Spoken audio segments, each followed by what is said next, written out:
Lami Jude bitaw. So guys, kanina pa ako nag-aantay sa mga friends ko kasi masama nga yung pakiramdam ko. So whole day akong walang kinain. Umiinom lang ako ng matcha latte. Tapos yan, pakita ko sa inyo may sakit talaga ako ngayon. Madalas hindi ko nako-content na tao din ako nagkakasakit. So umiinom ako ngayon ng Biogesic at Solmilk. Sinasabayan ko siya ng matcha latte.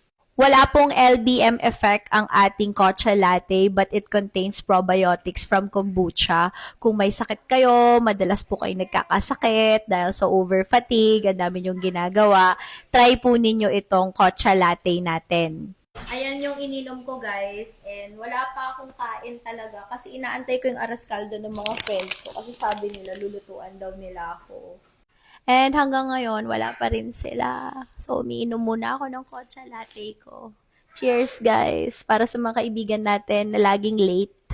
Yung on the way nila is preparing pa lang. Lamig. Nag-inhaler din ako, guys. Buy one, take one to sa Thai Beauty Shop. And dumating na ang late. Ayan.